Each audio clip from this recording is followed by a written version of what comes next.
जय हिंद आप सभी को। आज इस क्लास में ज्ञान बिंदु जीएस एकेडमी का जो सर क्लास में टेस्ट लिए थे उसका आज सेट नंबर 22 देखेंगे।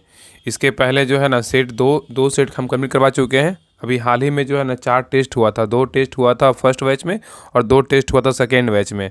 तो इसका सेट ए और सेट एक्स जो है ना करवा चुके हैं। तो दोनों अगर आप सेट नहीं देखें तो सभी लोग देख लीजिएगा। और उसका पीडीएफ भी हम टेलीग्राम चैनल पे डाल दिए हैं। तो टेलीग्राम चैनल का लिंक डिस्क्रिप्शन में दिया हुआ है, तो लिंक पे क्लिक करके सभी लोग टेलीग्राम चैनल को ज्वाइन कर लीजिएगा। वहाँ पे आपको दोनों का सेट का पीडीएफ मिल जाएगा और इस सेट का भी पीडीएफ क्लास के बाद जो है आपको डाल देंगे। तो सभी लोग ज्वाइन कर लीजिएगा टेलीग्राम चैनल। और सभी लोग जो है ना इस क्लास को जरूर देखिएगा। पीछे का भी दो सेट जो करवाएं, क्योंकि सर के द्वारा जो है ना बहुत अच्छा क्वेश्चन सेट किया गया है। अगर आप क्लास नहीं देखे होंगे, अगर ये भी क्लास देखिएगा तो आपको पता चलेगा ना कि हाँ किस प्रकार जो है सर के द्वारा क्वेश्चन सेट किया गया है। तो ध्यानपूर्वक पूरा क्लास को देखिएगा, बहुत इंपॉर्टेंट क्वेश्चन है और लास्ट तक क्लास को जरूर देखिएगा। और बताइए कि हाँ कौन सा जो है ना क्वेश्चन का आंसर, मतलब पूरा बताना है कि हाँ कितना नंबर आपका आया और कौन सा क्वेश्चन का आंसर जो है ना आपको अपने आप में देखना है कि कौन सा क्वेश्चन का आंसर नहीं आ रहा था। तो चलिए शुरू करते हैं। देखिए पहला क्वेश्चन कह रहा है कि हिमालयी भालू तथा विशाल पांडा किन जातियों की उदाहरण है, बताइए। यहाँ पे बहुत अच्छा क्वेश्चन कह रहा है कि हिमालयी भालू तथा विशाल पांडा जो है ना किन जातियों का उदाहरण है। तो एक का जो राइट आंसर होगा ऑप्शन नंबर डी होगा। क्या होगा? सुमेध जातियाँ। क्या होगा? सुमेध जातियाँ। ठीक है, चलिए नेक्स्ट आइए। कह रहा है कि G20 की स्थापना का उद्देश्य था ना, क्या था बताइए। G20 की स्थापना का उद्देश्य क्या था, बताइए क्या होगा। तो 2 का जो राइट आंसर होगा ऑप्शन नंबर क्या होगा, तो बी होगा। क्या होगा? बी, वित्तीय मुद्दों पर चर्चा करना। क्या होगा? वित्तीय मुद्दों पर चर्चा करना। ठीक है, वित्तीय मुद्दों पर चर्चा करना ये बोल सकते हैं। और G20 का स्थापना पूछेगा कि G20 का स्थापना कब हुआ था, तो 26 सितंबर 1999 को जो है ना G20 का स्थापना हुआ था। ठीक है, चलिए नेक्स्ट आइए। कह रहा है कि पेशियों का अध्ययन जो है ना क्या कहलाता है, बताइए। पेशियों का अध्ययन है वो क्या कहलाता है, बताइए। अपने आप में देखिए कि कौन सा आंसर का जो है ना क्वेश्चन का आंसर हम कर पा रहे थे, कौन सा क्वेश्चन का आंसर नहीं कर पा रहे थे, बताइए। पेशियों का अध्ययन जो है ना क्या कहलाता है, तो पेशियों का अध्ययन को जो है ना सर्कोलॉजी कहते हैं। क्या कहते हैं? सर्कोलॉजी। ठीक है, 3 का राइट आंसर होगा option number A is the right answer है। चलिए नेक्स्ट आइए। कह रहा है कि टॉयलेट मैन ऑफ इंडिया जो है ना किसे कहते हैं। देखिए पहला क्वेश्चन यहाँ पे ये देखना है कि टॉयलेट मैन ऑफ इंडिया किसे कहते हैं। तो बिंदेश्वर पाठक को जो है ना टॉयलेट मैन ऑफ इंडिया कहा जाता है। और इनका जन्म जो है ना कब हुआ था, तो इनका जन्म हुआ था 1943 ईस्वी में। इसका 4 का राइट आंसर क्या होगा, ऑप्शन नंबर सी। तो कह रहा है कि toilet man of India Bindeshwar Pathak का जन्म कब हुआ था, 1943 ईस्वी में हुआ था। नेक्स्ट है 1985 से 88 में गठित नगरीकरण का राष्ट्रीय आयोग का अध्यक्ष कौन थे, बताइए। कह रहा है कि 1985 से 88 में गठित नगरीकरण पर राष्ट्रीय आयोग का जो अध्यक्ष थे कौन थे। तो 5 का राइट आंसर होगा ऑप्शन नंबर डी। क्या है? CN कुरिया। कौन थे? CN कुरिया। नेक्स्ट आइए। कह रहा है कि लघु पतन के समय जो है ना परिपथ में क्या होता है, बताइए। लघु पतन के समय परिपथ में क्या होता है, बताइए क्या होगा। तो 6 का राइट आंसर होगा ऑप्शन नंबर सी। धारा का मान क्या होता है, तो बढ़ जाता है। क्या होता है? धारा का मान बढ़ जाता है। तो कह रहा है कि लघु पतन के समय परिपथ में क्या होता है ना, तो धारा का मान क्या होता है, बढ़ जाता है। चलिए नेक्स्ट आइए। कह रहा है कि निम्नलिखित में से कौन सा अनुच्छेद 170 का जो है ना अपवाद नहीं है, बताइए। कह रहा है कि निम्नलिखित में से कौन सा अनुच्छेद है जो 170 का अपवाद नहीं है, बताइए किसका अपवाद नहीं है। तो 7 का राइट आंसर होगा ऑप्शन नंबर बी। दिल्ली का नहीं है लेकिन मिजोरम, सिक्किम, पुडुचेरी का है। चलिए नेक्स्ट आइए। कह रहा है कि मोनेल मेटल मिश्रण जो होता है किसका मिश्रण है, बताइए। मोनेल मेटल मिश्रण है किसका है। तो 8 का राइट आंसर होगा ऑप्शन नंबर ए। क्या है? कॉपर और निकेल का है। किसका है? कॉपर और निकेल का। और कल ही जो है ना कल शाम में जो है इसी का, कल शाम में नहीं परसों, कल सुबह में इसी का जो है ना टेलीग्राम चैनल पे हम डाले थे एक पूरा मिश्रण का जो है ना एक तरह स्लाइड डाले थे। तो इसलिए बार बार बोलते हैं कि आप लोग टेलीग्राम चैनल ज्वाइन कीजिएगा। वहाँ पे आपको पीडीएफ टेस्ट वगैरह सारा जो भी कंटेंट स्लाइड वगैरह करेंट अफेयर्स दिया जाता है, आपको जो है ना सारा जानकारी वहाँ पे मिलते रहेगा। और बहुत ही अच्छे कंटेंट जो है ना उस टेलीग्राम चैनल पर डाला जाता है। इसलिए सभी लोग राहुल स्टडी ग्रुप का टेलीग्राम चैनल जो है उसको सभी लोग ज्वाइन करके जरूर रखिएगा। तो याद रखिएगा ना कि मोनेल जो मेटल मिश्रण होता है ना किसका है, तो कॉपर और निकेल का है। नेक्स्ट आइए। करा India wins freedom. India wins freedom के लेखक जो है ना कौन है, बताइए। बहुत अच्छा क्वेश्चन है, बताइए क्या होगा। तो 9 का राइट आंसर होगा option number B. Abul Kalam Azad है। कौन है? अबुल कलाम आज़ाद। नेक्स्ट है हवाना राजधानी है किसकी, बताइए। हवाना जो राजधानी है ना किसकी है, तो इसका राइट आंसर क्या होगा, ऑप्शन नंबर सी। क्यूबा का राजधानी कहाँ है, तो हवाना है। क्या है? क्यूबा का राजधानी हवाना। नेक्स्ट है भारत के सबसे पूर्वी दिशा में निम्न में से कौन सा जयमंडल स्थित है, बताइए। भारत के सबसे पूर्वी दिशा में निम्न में से कौन सा जयमंडल स्थित है। तो 11 का राइट आंसर होगा ऑप्शन नंबर बी। मानस है। कौन सा है? मानस। नेक्स्ट आइए। कह रहा है निम्नलिखित में से कौन सी गैस ओजोन परत के लिए हानिकारक नहीं है, बताइए। कह रहा है कि निम्नलिखित में से कौन सी गैस ओजोन परत के लिए हानिकारक नहीं है, बताइए क्या होगा। तो 12 का राइट आंसर होगा ऑप्शन नंबर डी, CH4 नहीं है लेकिन CFC है, HBFC है और CCl4 है। ठीक है, नेक्स्ट है क्वेश्चन नंबर 13 कह रहा है कि प्रकाशिक तंतु किस नियम पे जो है ना कार्य करते हैं, बताइए। प्रकाशिक तंतु जो है किस नियम पे कार्य करते हैं, ऑप्शन को देखिए और आंसर बताइए। बताइए क्या होगा आंसर। प्रकाशिक तंतु जो है ना किस सिद्धांत पे काम करते हैं, तो 13 का जो राइट आंसर होगा ऑप्शन नंबर बी, प्रकाश का पूर्ण आंतरिक परिवर्तन पे जो है प्रकाशिक तंतु काम करते हैं। ठीक है, नेक्स्ट है ये कह रहा है कि सूरज कुंड भूतापीय ऊर्जा क्षेत्र जो है ना किस राज्य में है, बताइए। सूरज कुंड भूतापीय ऊर्जा क्षेत्र किस राज्य में है, तो 14 का राइट आंसर होगा ऑप्शन नंबर डी, झारखंड में। कहाँ स्थित है, झारखंड में। नेक्स्ट है राज्यसभा का उपसभापति अपना त्यागपत्र किसे सौंपता है, बताइए। राज्यसभा का उपसभापति अपना त्यागपत्र जो होता है किसे सौंपता है, तो 15 का राइट आंसर होगा ऑप्शन नंबर एक, उपराष्ट्रपति को सौंपता है। किसको सौंपता है, उपराष्ट्रपति को। नेक्स्ट है ये कह रहा है कि मयूर झरना हाथी रिजर्व जो है ना किस राज्य में, बताइए।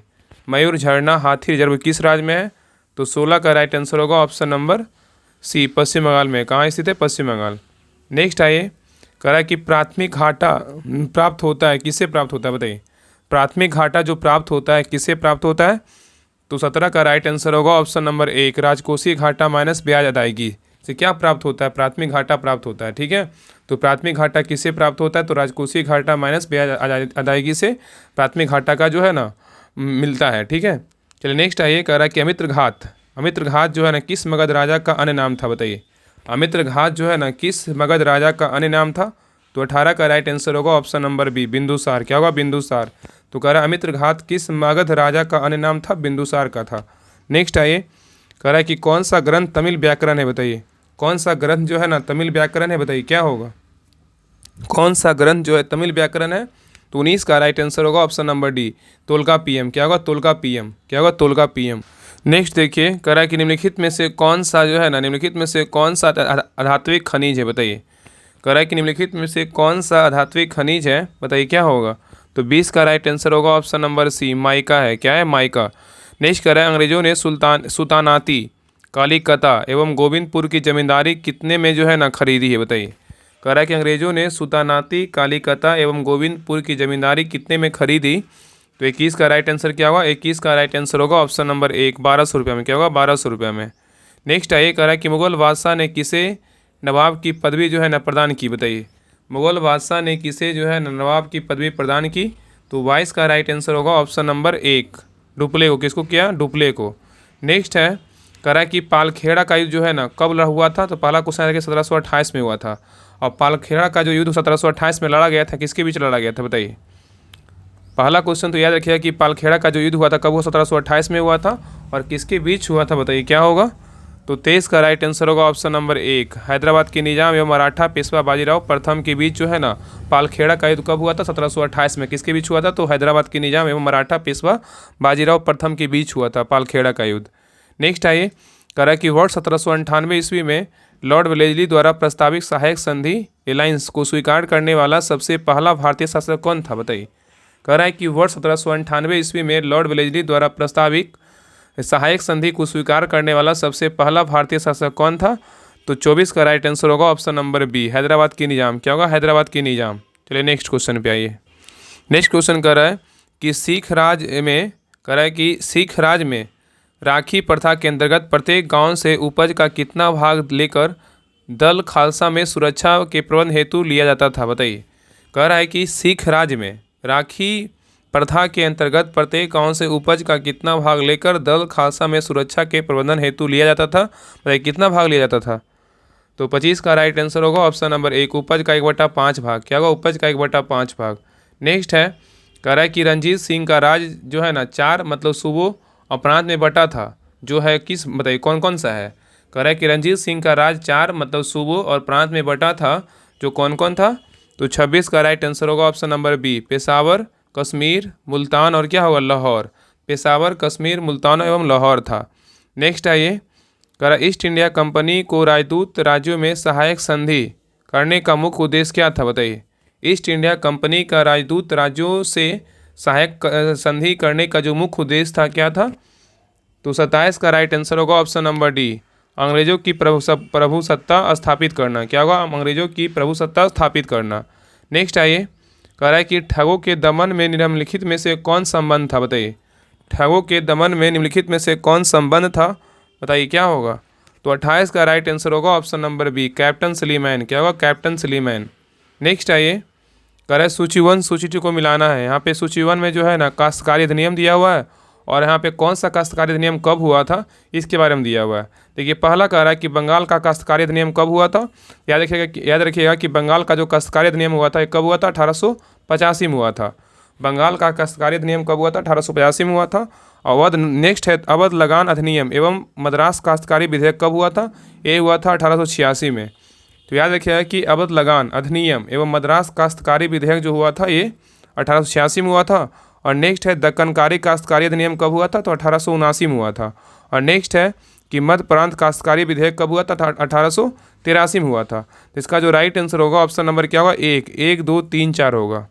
चलिए नेक्स्ट आइए, कह रहा है किसने 1911 में प्राथमिक शिक्षा को निःशुल्क एवं अनिवार्य बनाने वाला विधेयक इंपीरियल लेजिस्लेटिव काउंसिल में प्रस्तुत किया, जिसे प्राथमिक शिक्षा का जो है ना मैग्ना कार्टा कहा गया?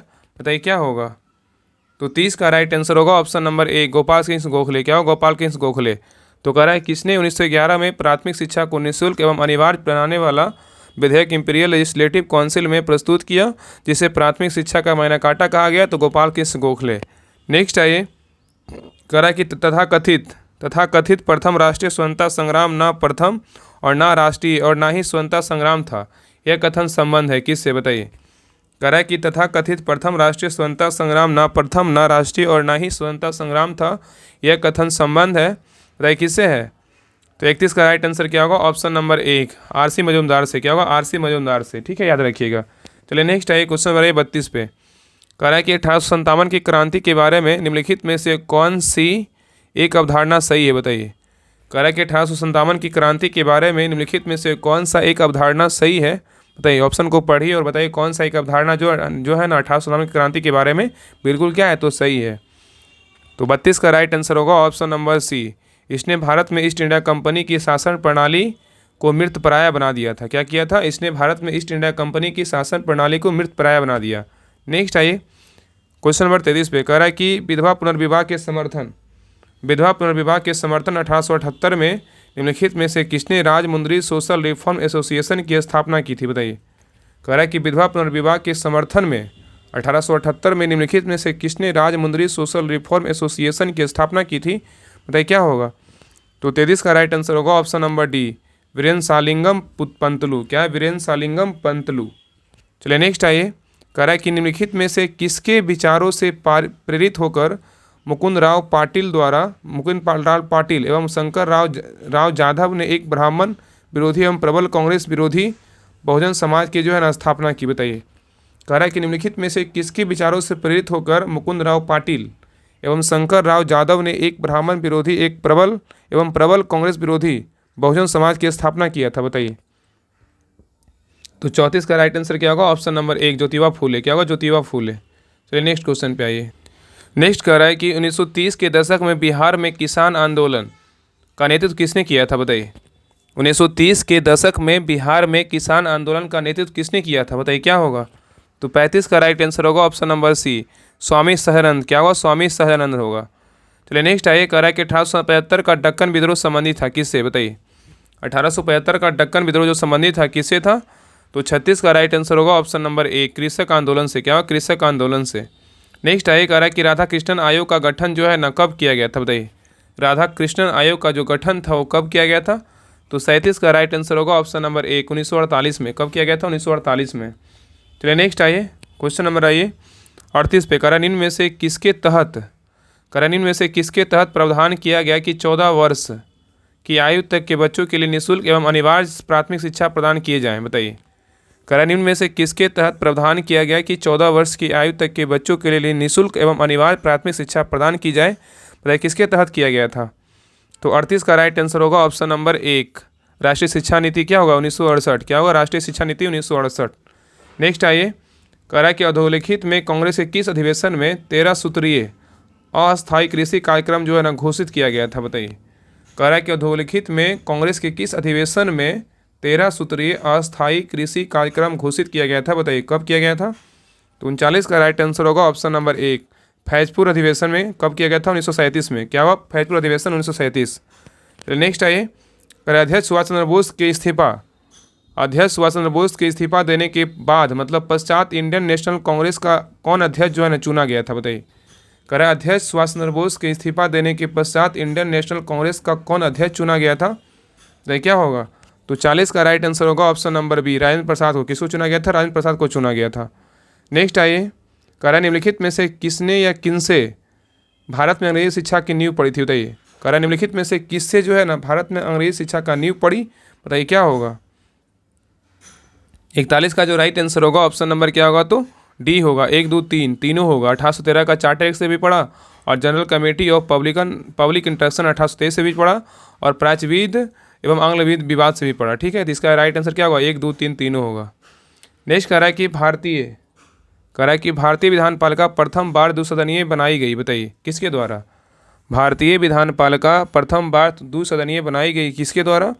तो 42 का राइट आंसर होगा ऑप्शन नंबर सी, 1919 के भारतीय काउंसिल एक्ट के द्वारा। क्या होगा? 1919 के भारतीय काउंसिल एक्ट के द्वारा। चलिए नेक्स्ट आइए, कह रहा है कि संविधान की प्रारूप मसविदा समिति के समक्ष प्रस्तावना का प्रस्ताव किसने रखा? बताइए। कह रहा है कि संविधान की प्रारूप मसविदा समिति के समक्ष प्रस्तावना का प्रस्ताव किसने रखा? तो 43 का राइट आंसर होगा option number D, Jawaharlal Nehru. क्या होगा? जवाहरलाल नेहरू। चलिए नेक्स्ट आइए, कह रहा है कि साम्यवाद का जनक जो है ना भारत में कौन माने जाते हैं? बताइए। साम्यवाद के जनक भारत में जो है ना कौन माने जाते हैं? तो 44 का राइट आंसर होगा ऑप्शन नंबर क्या होगा? तो बी, एम एन रॉय। क्या होगा? M N Roy. नेक्स्ट आइए, कह रहा है कि राज्यसभा के गठन में प्रतिभा, अनुभव एवं सेवा को प्रतिनिधित्व देने में भारतीय संविधान निर्माता निम्नलिखित उदाहरण से प्रभावित हुए थे। कौन हुए थे? बताइए। कह रहा है कि राज्यसभा के गठन में प्रतिभा, अनुभव का सेवा को प्रतिनिधित्व देने में भारतीय संविधान के निर्माता निम्नलिखित उदाहरण से प्रभावित हुए थे। तो क्या हो? किससे हुए थे? तो 45 का राइट आंसर होगा ऑप्शन नंबर 1, आयरिश गणतंत्र से। क्या होगा? आयरिश गणतंत्र से। चलिए नेक्स्ट आइए, कह रहा है किस देश के संविधान से भारत का संघीय व्यवस्था जो है प्रभावित नहीं है? बताइए। कह रहा है यहाँ पे कह रहा है किस देश के संविधान से भारत की संघीय व्यवस्था जो है ना प्रभावित नहीं है? किससे? कौन सा देश से नहीं है? तो 46 का राइट आंसर होगा ऑप्शन नंबर डी, दक्षिण अफ्रीका से नहीं लेकिन अमेरिका से है, कनाडा से है और ऑस्ट्रेलिया से है। चलिए नेक्स्ट आइए, कह रहा है कि भारतीय संघीय व्यवस्था में कौन एकात्मक तत्व जो है ना पाए जाते हैं? बताइए। कह रहा है कि भारतीय संघीय व्यवस्था में कौन एकात्मक तत्व पाए जाते हैं? तो 47 का राइट आंसर होगा ऑप्शन नंबर डी। क्या होगा? सॉरी यहाँ पे ना देखिए, यहाँ पे क्वेश्चन थोड़ा ना लॉन्ग टाइप का। देखिए कह रहा है कि भारत में संघीय व्यवस्था में कौन एकात्मक तत्व पाए जाते हैं? तो यहाँ पे देखिए पहला क्या है? लिखित संविधान है, दूसरा कठोर संविधान है, तीसरा संविधान की सर्वोच्चता है और राज्यपाल की नियुक्ति है, और चौथा पाँचवा क्या है? तो शक्तियों का विकेंद्रीकरण है। और भी आगे देखिए इसमें क्या है? तो छठा जो है ना दिया हुआ राज्य विधायकों पर राष्ट्रपति की स्वीकृति है, और सातवां जो है संवैधानिक संकट है, और 8वां एक सर्वोच्च न्यायालय है। इसमें जो है ना कौन सा होगा? तो 47 का जो राइट आंसर होगा ऑप्शन नंबर डी होगा। क्या होगा? 4, 6 और 3 होगा। क्या होगा? 4, 6 और 3। देखिए तो पहले हो जाएगा 4, क्या हो जाएगा? पहले 6 होगा। देखिए राज्य विधायकों पर राष्ट्रपति की स्वीकृति, पहले 4 था ना, पहले 4 देखिए इसमें हो जाएगा, पहले 4 हो जाएगा। क्या होगा? राज्यपाल की नियुक्ति हो जाएगा। ठीक, राज्यपाल की नियुक्ति हो जाएगा। और लास्ट में जो है ना संविधान की सर्वोच्चता है, और एक कौन सा है? तो 6 नंबर है। देखिए ये क्या है? तो 6 नंबर क्या हो जाएगा? राज्य के विधायकों पर राष्ट्रपति की स्वीकृति है। तो बहुत अजीब क्वेश्चन है। चलिए आगे देखिए, कह रहा है क्वेश्चन नंबर 48 है, कह रहा है निम्नलिखित में से कौन सा एक चिंतक लोक प्रशासन तथा निजी प्रशासन में समानताओं का समर्थक है? बताइए। कह रहा है निम्नलिखित में से कौन सा एक चिंतक लोक प्रशासन तथा निजी प्रशासन में समानताओं का समर्थक है? बताइए क्या होगा? तो 48 का राइट आंसर होगा option number D, Henry Fayol. क्या होगा? Henry Fayol. चलिए नेक्स्ट आइए, कह रहा है निम्नलिखित में से किन उद्देश्यों को भारतीय संविधान में जो है ना उद्घोषित नहीं करता है? बताइए। कह रहा है कि निम्नलिखित में से किन उद्देश्यों को भारतीय संविधान जो है ना उद्घोषित नहीं करता है? बताइए। ऑप्शन को पढ़िए, बताइए कौन जो है ना भारतीय संविधान में उद्घोषित नहीं करता है? बताइए क्या होगा? तो 49 का जो राइट आंसर होगा ऑप्शन नंबर क्या होगा? तो डी होगा। अंतर्राष्ट्रीय शांति और सुरक्षा की वृद्धि जो है ना नहीं करता है, लेकिन सामाजिक, आर्थिक और क्या है राजनीतिक न्याय ये करता है। ठीक है ना। और नेक्स्ट है विचार, व्यक्ति, विश्वास, धर्म और उपासना की स्वतंत्रता करता है, और प्रतिष्ठा और अवसर की समानता, ये तीनों क्या है? ABC करता है, लेकिन अंतर्राष्ट्रीय शांति और सुरक्षा की वृद्धि नहीं करता है। चलिए नेक्स्ट है क्वेश्चन 50 पे, कह रहा है कि राजनीतिक लोकतंत्र तब तक अस्थायी नहीं बन सकता जब तक कि उसके मूल्यों में सामाजिक लोकतंत्र नहीं हो। उस कथन किसका है बताइए। कह रहा है कि राजनीतिक लोकतंत्र जब तक जो है ना राजनीतिक लोकतंत्र तब तक अस्थायी नहीं बन सकता जब तक कि उसके मूल्यों में सामाजिक लोकतंत्र नहीं हो। उस कथन किसका है बताइए। तो 50 का राइट आंसर क्या होगा, option number B, Bhimrao Ambedkar. क्या होगा, भीमराव अम्बेडकर। चलिए नेक्स्ट आइए, कह रहा है कि निम्नलिखित में से कौन सी मद भारत के संविधान की समवर्ती सूची में बताइए। कह रहा है निम्नलिखित में से कौन सी मद भारत के संविधान की समवर्ती सूची में है, बताइए क्या होगा। तो 51 का राइट आंसर होगा ऑप्शन नंबर 1, जनसंख्या नियंत्रण और परिवार नियोजन। क्या होगा, जनसंख्या नियंत्रण और क्या होगा, परिवार नियोजन। चलिए नेक्स्ट आइए, 52 नंबर क्वेश्चन पे कह रहा है देखिए सुमेलित करना है। इसमें क्या करना है, सुमेलित करना है। देखिए पहला जो है ना केंद्र सूची में जो है कौन आता है बताइए, केंद्र सूची में कौन आएगा। तो जनगणना जो है ना किस सूची का विषय है, केंद्र सूची का है, मतलब संघ सूची का है, ठीक है। और मेन नेक्स्ट है समवर्ती। समवर्ती में कौन सा विषय आएगा, तो समवर्ती में जो है ना कौन राज में है ना राज सूची। तो राज सूची में जो है ना पुलिस और सार्वजनिक व्यवस्था बोलेगा तो किस में आएगा, तो राज सूची में आएगा। जनगणना बोलेगा तो संघ सूची का विषय है, मतलब केंद्र सूची का विषय है। और पुलिस और सार्वजनिक व्यवस्था बोलेगा तो राज सूची का विषय है। और नेक्स्ट देखिए समवर्ती सूची में कौन आएगा, तो समवर्ती सूची में जो है जनसंख्या नियंत्रण और परिवार नियोजन बोलेगा तो किस सूची का विषय है, तो समवर्ती सूची का है। जनसंख्या नियंत्रण और परिवार नियोजन बोलेगा तो किस सूची का विषय है, समवर्ती सूची का है। और अंतरिक्ष अनुसंधान बोलेगा तो किसका है, तो अपशिष्ट विषय का है, ठीक है, अपशिष्ट विषय का है, ठीक है। तो याद रखिएगा कि जनगणना बोलेगा तो संघ सूची का या तो केंद्र सूची का, अंतरिक्ष बोलेगा तो अपशिष्ट विषय का है, जनसंख्या नियंत्रण परिवार नियोजन बोलेगा तो समवर्ती सूची का है, और ये क्या है तो पुलिस एवं सार्वजनिक व्यवस्था बोलेगा तो किसका है, तो राज सूची का है, ठीक है। इसका राइट आंसर होगा ऑप्शन नंबर 1 होगा। चलिए नेक्स्ट आइए, कह रहा है कि भारत के संविधान की किस अनुसूची के अधीन जनजातीय भूमि का खनन के लिए निजी पक्षकारों को अंतरण अंकृत और शून्य घोषित किया जा सकता है, बताइए। कह रहा है कि भारत के संविधान की किस अनुसूची के अधीन जनजातीय भूमि का खनन के लिए निजी पक्षकारों को अंतरण अकृत जो है ना और शून्य घोषित किया जा सकता है, तो क्या होगा। तो 53 का राइट आंसर होगा ऑप्शन नंबर 1, तीसरी अनुसूची। क्या होगा, तीसरी अनुसूची। नेक्स्ट आइए, कह रहा है 54 नंबर क्वेश्चन कह रहा है कि भारतीय संविधान का कौन सा भाग अध्याय संघ और राज्यों के बीच विधायी संबंध के बारे में बताइए। कह रहा है कि भारतीय संविधान का कौन सा भाग है और अध्याय संघ और राज्यों के बीच विधायी संबंध के बारे में जो है ना चर्चा है। तो 54 का राइट आंसर होगा ऑप्शन नंबर सी, भाग 12 और क्या अध्याय 1, भाग 12 अध्याय 1। नेक्स्ट आइए क्वेश्चन नंबर आइए 55 पर। क्वेश्चन नंबर 55 जो है ना इसमें कह रहा है कि निम्नलिखित में से कौन सा एक जो है ना एक सुमेलित है, बताइए। इसमें कह रहा है कौन सा एक जो है ना युग्म सही सुमेलित है। देखिए 55 का जो है आंसर देखिए पहला क्या है, संविधान का जो है ना यहाँ पे कह रहा है कि संविधान का मौलिक अधिकार का वर्णन कौन सा भाग में है। तो मौलिक अधिकार का जो वर्णन है ना यहाँ पे देखिए सुमेलित पहले कर रहा है ना, देखिए इसमें हो जाएगा, इसका जो आंसर होगा मौलिक कर्तव्य का वर्णन भाग 4 के ए में है। क्या है, भाग 4 के ए में है, ये बिल्कुल क्या है, तो option number see the right answer है, ठीक है। लेकिन पीडीएफ में देखिएगा तो इसका आंसर जो है ना बी है, लेकिन बी क्या है, गलत है। आप लोग मिला लीजिएगा, जब पीडीएफ हम सेंड कर देंगे आप लोग देख लीजिएगा, इसका जो आंसर बी दिया गया पीडीएफ में, लेकिन बी क्या है, तो गलत है। संविधान का चौथा भाग 4 के ए में जो है ना मौलिक कर्तव्य का चर्चा किया गया है। और आगे देखिए इसमें गलत क्या है, देखिए मौलिक अधिकार का वर्णन जो है ना भाग 2 नहीं हो, मौलिक अधिकार का वर्णन जो है ना भाग 3 में है। कितना है, तो भाग 3 में जो है ना मौलिक अधिकार का वर्णन है। नागरिकता का वर्णन बोलेगा तो कितना में, भाग 2 में है। कितना, भाग 2 में है। और राज्य के नीति निर्देशक सिद्धांत बोलेगा तो कौन सा भाग में है, तो राज्य के नीति निर्देशक सिद्धांत का वर्णन जो है ना भाग कितना में, तो भाग 4 में। यहाँ पे क्या होगा, भाग 4 में वर्णन है, ठीक है, भाग 4 में वर्णन है। तो ये तीनों क्या है, ए बी और डी क्या गलत था, ठीक है। इसमें बिल्कुल सी जो क्या था बिल्कुल सही था। तो मौलिक कर्तव्य का बोलेगा तो वर्णन जो है ना, मौलिक कर्तव्य का वर्णन क्या हो जाएगा, भाग 4 के 1 में बिल्कुल सही था। लेकिन मौलिक अधिकार का वर्णन भाग 2 में नहीं, भाग 3 में है। नागरिकता का वर्णन भाग 2 में है। और राज्य के नीति निर्देशक सिद्धांत का वर्णन भाग 4 में है। तो बिल्कुल क्या है वो, इसमें सी आंसर सही है, बाकी तीनों का तो मिला ही दिए। चलिए आगे देखिए, आगे कह रहा है कि निम्नलिखित में से कौन सा हस्तांतरण भुगतान नहीं है, बताइए। कह रहा है निम्नलिखित में से कौन सा हस्तांतरण भुगतान नहीं है, बताइए क्या होगा। तो 56 का राइट आंसर क्या होगा, 56 का राइट आंसर होगा ऑप्शन नंबर डी, घरेलू नौकर का भुगतान जो है ना नहीं है, लेकिन राष्ट्रीय ऋण पर ब्याज है। सेवानिवृत्त कर्मचारी के वेतन पर है, अग्रणी को भुगतान है। नेक्स्ट कह रहा है कि व्यय विधि के माध्यम से जीएनपी की गणना में क्या शामिल नहीं किया जाता है, बताइए। कह रहा है कि व्यय विधि के माध्यम से जीएनपी गणना में क्या शामिल नहीं किया जाता है, बताइए कौन सा जो है ना नहीं शामिल किया जाता है। तो 57 का राइट आंसर होगा ऑप्शन नंबर सी, मूल्य ह्रास नहीं होता, लेकिन सकल घरेलू निजी निवेश होता है, निवल विदेशी निवेश होता है और निजी उपभोग व्यय होता है, ठीक है। तो 57 का राइट आंसर होगा ऑप्शन नंबर सी। आगे नेक्स्ट क्वेश्चन है, करा कि निम्नलिखित में से कौन सा एक कथन वैध मुद्रा मतलब लीगल टेंडर मनी का अर्थ को सही वर्णन करता है, बताइए।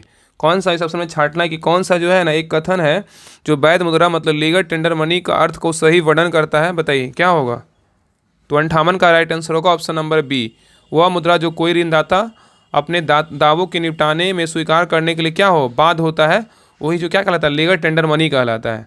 नेक्स्ट आइए, निम्नलिखित में से किस अर्थशास्त्री ने 1929 से 1930 के महान मंदी को सुधारने के लिए राजकोषीय नीति के उपाय को उपयोग किया था। कह रहा है कि निम्नलिखित में से किस अर्थशास्त्री ने 1929-30 के महान मंदी को सुधारने के लिए राजकोषीय नीति के उपाय का उपयोग किया था। तो 59 का राइट आंसर क्या होगा, ऑप्शन नंबर एक किन्स क्या होगा, प्रोफेसर किन्स थे। नेक्स्ट है कि कह रहा है कि थोक मूल्य सूचकांक के मापन में निम्न में से किस एक क्षेत्र में सबसे अधिक भार दिया जाता है, बताइए। कह रहा है थोक मूल्य सूचकांक के मापन में निम्न में से किस एक क्षेत्र को सबसे अधिक भार दिया जाता है। तो 60 का राइट आंसर होगा ऑप्शन नंबर डी, विनिर्मित उत्पाद क्या होगा, विनिर्मित उत्पाद। चलिए नेक्स्ट आइए क्वेश्चन नंबर 61 पे कह रहा है कि मुद्रा के मूल्य में स्थिरता होने का कारण जो है मुद्रा क्या होता है। मुद्रा के मूल्य में स्थिरता होने के कारण मतलब उसके बाद जो है ना मुद्रा क्या होता है, बताइए। तो 61 का राइट आंसर होगा ऑप्शन नंबर एक, विलंबित भुगतान का कार्य सुगमता से कर सकती है। तो क्वेश्चन कह रहा था कि मुद्रा के मूल्य में स्थिरता होने के जो कारण मुद्रा क्या होता है, तो विलंबित भुगतान का कार्य सुगमता से कर सकती है। नेक्स्ट आइए, कह रहा है निम्नलिखित में से कौन भारत में व्यापारी बैंकों की देनदारी में सबसे महत्वपूर्ण अंश है, बताइए। कह रहा है निम्नलिखित में से कौन भारत में व्यापारी बैंकों की देनदारियों में सबसे महत्वपूर्ण अंश है। तो 62 का राइट आंसर होगा ऑप्शन नंबर बी, सावधि जमाएं क्या होगा, सावधि जमाएं। नेक्स्ट है, जिला साख योजना बनाई जाती है, बताइए किसके अंतर्गत। जिला साख योजना बनाई जाती है किसके अंतर्गत। तो 63 का राइट आंसर होगा ऑप्शन नंबर क्या होगा, ए होगा, लीड बैंक के अंतर्गत क्या होगा, लीड बैंक के अंतर्गत। नेक्स्ट है, 1969 में निम्नलिखित में से किस बैंक का जो है ना राष्ट्रीयकरण नहीं हुआ था, बताइए। यहाँ पे क्वेश्चन कर रहा है कि 1969 में निम्नलिखित में से किस बैंक का जो है राष्ट्रीयकरण नहीं हुआ था। तो 64 का राइट आंसर होगा ऑप्शन नंबर सी, भारतीय स्टेट बैंक का जो है ना निजीकरण मतलब राष्ट्रीयकरण जो है 1969 में नहीं हुआ था, लेकिन पंजाब नेशनल बैंक का हुआ था, बैंक ऑफ इंडिया का हुआ था, बैंक ऑफ बड़ौदा का जो है ना, ये तीनों बैंक का 1969 में राष्ट्रीयकरण हुआ था, लेकिन भारतीय स्टेट बैंक का नहीं हुआ था। नेक्स्ट आइए, कह रहा है किसी वित्तीय वर्ष पीपीएफ खातों में निवेश की अधिकतम अनुमत सीमा कितनी है। किसी वित्तीय वर्ष में पीपीएफ खातों में निवेश की अधिकतम अनुमत सीमा कितनी है। तो 65 का राइट आंसर होगा option number B, 1.5 lakh. Next आइए, पारगति क्रॉसिंग ओवर किस अवस्था में होता है, बताइए। पारगति क्रॉसिंग ओवर किस अवस्था में होता है। तो 66 का राइट आंसर होगा ऑप्शन नंबर सी, पैकेटीन की अवस्था में क्या होगा, पैकेटीन अवस्था में होता है। नेक्स्ट है, टेलोफेज कह रहा है कि टेलोफेज जो है ना की विपरीत अवस्था कौन है, बताइए।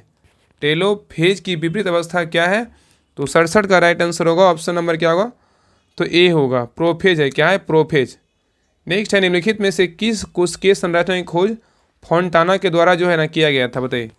कह रहा है कि निम्नलिखित में से किस कोशिकीय संरचना की खोज फोंटेना के द्वारा किया गया था।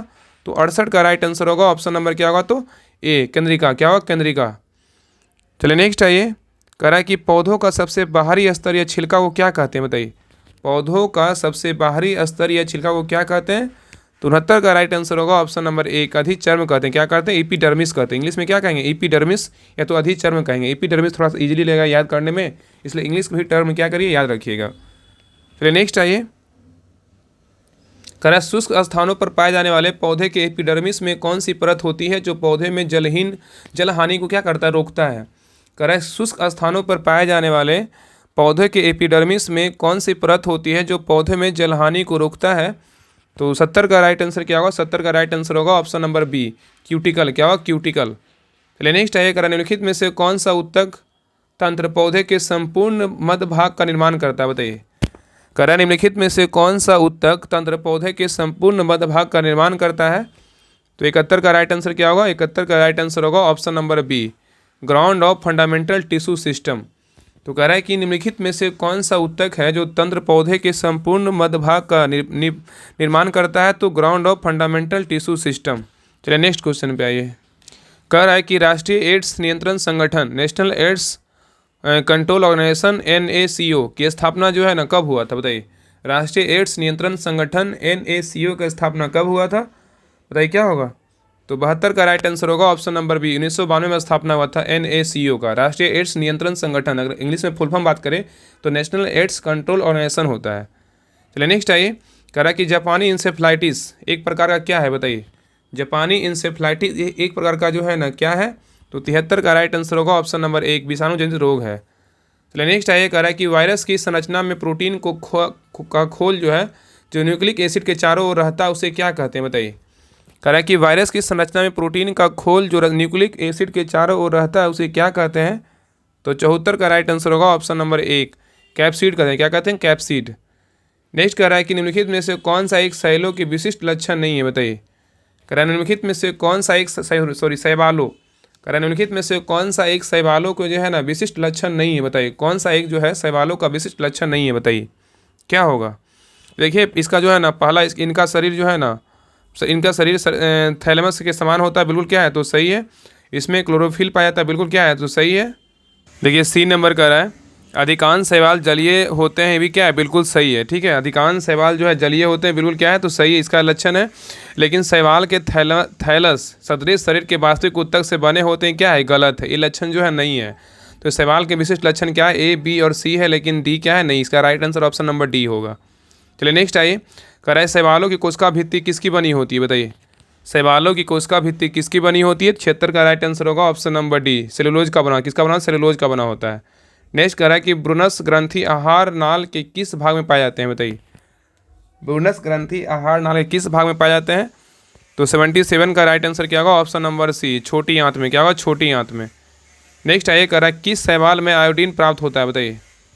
कह रहा है किस शैवाल से जो है ना आयोडीन प्राप्त होता है बताइए, क्या होगा। कह रहा है किस शैवाल से आयोडीन प्राप्त होता है, क्या होगा इसका आंसर, तो 78 का राइट आंसर होगा ऑप्शन नंबर क्या होगा, तो बी, लेमिनेरियस होता है। किससे होता है, लेमिनेरियस होता है। चलिए नेक्स्ट आइए, कह रहा है निम्नलिखित में से कौन सा एक मानव निर्मित धान्य है बताइए। कह रहा है निम्नलिखित में से कौन एक मानव निर्मित धान्य है, तो 79 का राइट आंसर होगा ऑप्शन नंबर बी, ट्रिटिकल। क्या होगा, ट्रिटिकल। नेक्स्ट है, क्रिकेट के बल्ले बनाने के लिए किस पौधे की लकड़ी का जो है ना प्रयोग किया जाता है बताइए। कह रहा है क्रिकेट के बल्ले बनाने के लिए किस पौधे की लकड़ी का जो है ना प्रयोग किया जाता है, तो 80 का राइट आंसर होगा ऑप्शन नंबर 1, सैलिक्स जो है ना परप्यूरिया। क्या होगा, सैलिक्स परप्यूरिया का लकड़ी का जो है ना प्रयोग करते हैं। नेक्स्ट आइए, कह रहा है निम्नलिखित में से कौन से जानवरों के नेत्र बहुत ही साधारण होते हैं और एवं वास्तव में रोशनी को पहचानने वाले केवल नेत्र बिंदु होते हैं बताइए। कह रहा है कि निम्नलिखित में से कौन से जानवरों के नेत्र बहुत ही साधारण होते हैं एवं वास्तव में रोशनी को पहचानने वाले केवल नेत्र बिंदु होते हैं, बताइए क्या होगा। तो 81 का राइट आंसर होगा ऑप्शन नंबर डी, प्लेनेरिया। क्या होगा, प्लेनेरिया। तो नेक्स्ट आइए, कह रहा है कि मार्सुपियल्स की विशिष्ट विशेषता क्या है बताइए। मार्सुपियल्स की विशिष्ट विशेषता क्या है, तो 82 का राइट आंसर होगा ऑप्शन नंबर 1, ये बच्चों को थैली में ले जाते हैं। क्या करते हैं, ये बच्चों को थैली में ले जाते हैं। चलिए नेक्स्ट आइए, कह रहा है समुद्री चूहिया का वैज्ञानिक नाम जो है ना क्या है बताइए।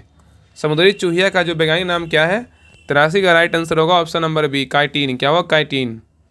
चलिए नेक्स्ट आइए, कह रहा है कि निम्नलिखित में से कौन सा एक सत्य नहीं है बताइए। कह रहा है निम्नलिखित में से कौन सा एक जो है ना मतलब सत्य नहीं, मतलब बिल्कुल क्या है, गलत है, बताइए। पढ़िए ऑप्शन को, बताइए क्या नहीं हो सकता है। देखिए पहला कह रहा है ना कि मनुष्य के आमाशय में प्रतिदिन 3 लीटर जठर रस का स्राव होता है, बिल्कुल क्या है, सही है। मनुष्य के आमाशय में प्रतिदिन 3 लीटर जठर रस का स्राव होता है, बिल्कुल क्या है, सही है।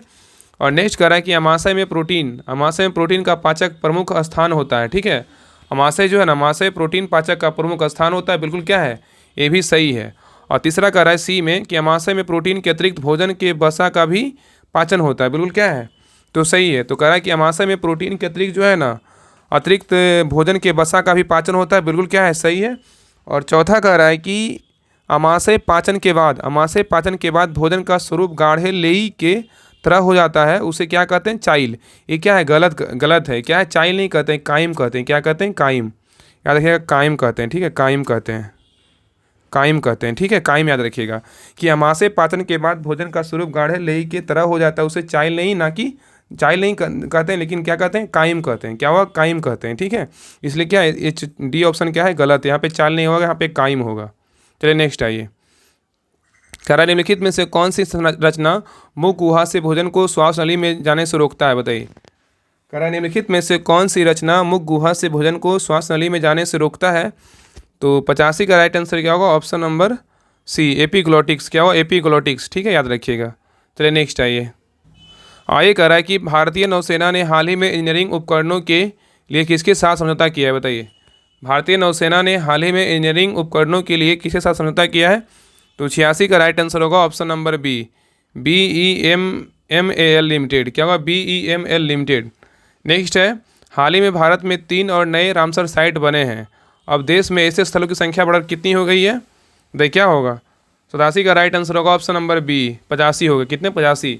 तो कह रहा है कि हाल ही में भारत में 3 और नए रामसर साइट बने हैं। अब देश में ऐसे स्थलों की संख्या बढ़कर कितनी हो गई?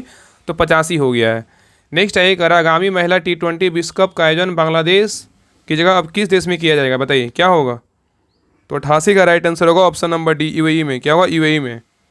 नेक्स्ट आइए, कह रहा अम्मान, जॉर्डन की राजधानी कहाँ है? अम्मान में आयोजित अंडर-17 विश्व कुश्ती चैंपियनशिप में किसने जो है ना कांस्य पदक जीता? बताइए। कह रहा अम्मान में आयोजित अंडर-17 विश्व कुश्ती चैंपियनशिप में किसने कांस्य पदक जीता? तो 89 का राइट आंसर क्या होगा? ऑप्शन नंबर बी, रौनक दहिया। क्या होगा? रौनक दहिया। ठीक है, याद रखिएगा। चलिए नेक्स्ट आइए, कह रहा 90 नंबर क्वेश्चन कि हाल ही में प्रसिद्ध व्यक्तिगत नटवर सिंह का निधन हुआ है, वह थे कौन थे? बताइए। कह रहा है हाल ही में प्रसिद्ध व्यक्तिगत नटवर सिंह का निधन हुआ है, वह कौन थे? तो 90 का राइट आंसर होगा ऑप्शन नंबर 1, पूर्व विदेश मंत्री थे। कौन थे? पूर्व विदेश मंत्री थे। चलिए नेक्स्ट आइए, कह रहा है किस देश के क्रिकेटर गस एटिकिंसन को जुलाई 2024 के लिए ICC player of the month का सम्मान मिला है? बताइए। कह रहा है किस देश से क्रिकेटर गस एटकिंसन्स को जुलाई 2024 के लिए ICC player of the month का सम्मान मिला है? तो 91 का राइट आंसर होगा ऑप्शन नंबर डी, इंग्लैंड। क्या होगा? इंग्लैंड। नेक्स्ट आइए, कह रहा है कि हाल ही में global finance centre banker report card में A+ रेटिंग किस भारतीय को मिली है? बताइए। कह रहा है कि हाल ही में global finance central banker report card में A+ रेटिंग जो है ना किस भारतीय को मिली है? बताइए क्या होगा? तो 92 का राइट आंसर होगा ऑप्शन नंबर सी, शक्तिकांत दास। क्या हो? शक्तिकांत दास। तो क्वेश्चन में कह रहा था कि हाल ही में global finance central banker report card में A+ रेटिंग किस भारतीय को मिली है? तो शक्तिकांत दास को मिला है। नेक्स्ट है, राष्ट्रीय भूविज्ञान पुरस्कार की स्थापना किस मंत्रालय द्वारा की गई? बताइए। राष्ट्रीय भूविज्ञान पुरस्कार की स्थापना किस मंत्रालय के द्वारा किया गया? तो 93 का राइट आंसर होगा ऑप्शन नंबर सी, खान मंत्रालय। क्या होगा? खान मंत्रालय। नेक्स्ट आइए, कह रहा कि पेरिस पैरालंपिक 2024 के उद्घाटन समारोह के लिए भारत के ध्वजवाहक के रूप में किसे चुना गया? बताइए। पेरिस पैरालंपिक्स 2024 के उद्घाटन समारोह के लिए भारत के ध्वजवाहक के रूप में किसे चुना गया है? तो 94 का राइट आंसर होगा option number C, Sumit Antil. क्या हो? सुमित अंतिल। नेक्स्ट आइए, कह रहा है हाल ही में भारत और किस देश के बीच संयुक्त सैन्य प्रशिक्षण अभ्यास मित्र शक्ति का जो आयोजन किया गया है? तो क्या होगा? तो 95 का राइट आंसर होगा ऑप्शन नंबर 1, श्रीलंका। तो मित्र शक्ति जो है ना भारत श्रीलंका के बीच होता है। नेक्स्ट बोलेगा तो भारत श्रीलंका के बीच होता है। चलिए नेक्स्ट आइए, कह रहा है केंद्रीय मंत्री डॉक्टर वीरेंद्र कुमार ने कहाँ पर 17वें दिव्य कला मेला का उद्घाटन किया है? बताइए। केंद्रीय मंत्री डॉक्टर वीरेंद्र कुमार ने कहाँ पर 17वें दिव्य कला मेला का उद्घाटन किया है? तो 96 का राइट आंसर होगा ऑप्शन नंबर सी, रायपुर में। क्या होगा? रायपुर में। चलिए नेक्स्ट आइए, कह रहा है कि 20 अगस्त को स्थापना दिवस किसकी जयंती पर जो है ना मनाया जाता है? बताइए। 20 अगस्त को स्थापना दिवस किसकी जयंती पर मनाया जाता है? तो 97 का राइट आंसर होगा option number C, Rajiv Gandhi की जयंती पे जो है ना 20 अगस्त को क्या मनाते हैं? सद्भावना दिवस मनाते हैं। चलिए नेक्स्ट आइए, कह रहा है कि संयुक्त राष्ट्र में भारत के नए राजदूत के रूप में किसे नियुक्त किया गया? बताइए। संयुक्त राष्ट्र में भारत के नए राजदूत के रूप में किसे नियुक्त किया गया है? तो 98 का राइट आंसर होगा ऑप्शन नंबर 1, पी हरीश को। क्या होगा? पी हरीश। नेक्स्ट आइए, भारत का नया गृह सचिव किसे नियुक्त किया गया है? बताइए। भारत का नया गृह सचिव किसे नियुक्त किया गया है? तो 99 का राइट आंसर होगा option number C, Govind Mohan. क्या होगा? गोविंद मोहन। चलिए नेक्स्ट आइए, कह रहा है प्रवर्तन निदेशालय ईडी के नए निदेशक जो है ना कौन बने हैं? प्रवर्तन निदेशालय ईडी के नए निदेशक कौन बने हैं? तो 100 का राइट आंसर होगा ऑप्शन नंबर डी, राहुल नवीन को बनाया गया है। तो प्रवर्तन निदेशालय ईडी इन्फॉर्मेशन डायरेक्टर होता है, इसका के नए निदेशक कौन बने? तो राहुल नवीन बने हैं। तो ये सेट नंबर जो है ना 22 कंप्लीट हो गया है। अगले क्लास में जो है ना सेट नंबर Z कंप्लीट करवा देंगे। तो 4 सेट था, ये चारों सेट जो है अभी हाल ही में सर के द्वारा क्लास में टेस्ट ले गया था और बहुत इंपॉर्टेंट क्वेश्चन, टोटल मिला के 400 क्वेश्चन हो ही गया। तो बहुत इंपॉर्टेंट सेट था। और पीछे का सेट दो पीछे सेट करवाए हैं, दोनों सेट आप देख लीजिएगा जिनका भी छूट गया है। और बाकी एक सेट और बचा है, तो एक सेट को जल्द ही करवा देंगे। तो आप लोग जो है ना क्लास को शेयर ज़रूर कीजिएगा और चैनल पे नए चैनल को सब्सक्राइब जरूर कर लीजिएगा और हर ग्रुप में ज़रूर शेयर कीजिए। और इसका PDF के लिए जो है ना टेलीग्राम चैनल का लिंक ज्वाइन कर लीजिए, डिस्क्रिप्शन में लिंक दिया हुआ है, वहाँ पे आपको ना PDF मिल जाएगा। दोनों का पहले का जो क्लास करवाए हैं वो दोनों का PDF मिल चुका है। तो आप लोग जरूर ज्वाइन कीजिएगा और क्लास को सभी ग्रुप में शेयर कीजिएगा। और जिनको भी बिहार दरोगा का पेड बैच 2 ज्वाइन करना है, वो जो बिहार दरोगा के लिए स्पेशल आया, जरूरी नहीं कि बिहार दरोगा स्पेशल में काम आएगा, आपको सारे सारे एग्जाम में जो है ना आपको काम आएगा, क्योंकि उसमें जीके जीएस का निचोड़ बुक उसमें डाला गया है। इसलिए सभी लोग ज्वाइन जरूर कीजिए बिहार दरोगा का जो बैच 2 है, क्योंकि इसके बाद जो है ना कोई बैच नहीं आएगा। इसलिए सभी लोग ज्वाइन कर लिए, क्योंकि अगर आप प्रैक्टिस सेट का भी अगर एक बुक लाते हैं ना मार्केट से में, तो आपको 200 पड़ेगा, और अगर यहाँ पे 149 पेड कर दे तो आपको लगातार जो है ना, आपको जब तक एग्ज़ाम नहीं पड़ेगा पीटी का बिहार दरोगा का, तब तक आपको होमवर्क प्लस प्रैक्टिस सेट मतलब जो है बिहार दरोगा का आपको सारा कुछ उस बैच में दिया जाएगा। इसलिए हम बार बार बोलते हैं आप लोग ज्वाइन कर लीजिए। 149 पर जब पेड कीजिएगा तो आपको प्रॉपर्ली तरीके से आप पीटी तक निश्चिंत हो जाएगा। मान लीजिए कि आपको अगर एक बुक का भी अगर आप अच्छे से सेट लगाते हैं, बता रहे एक मायने में कि अगर एक बुक का भी प्रैक्टिस सेट लगाते हैं तो आपको ऐसे ही जो है ना 149 पर कुछ नहीं है। इसलिए बार बार बोलते हैं कि आप लोग जरूर ज्वाइन कर लीजिए।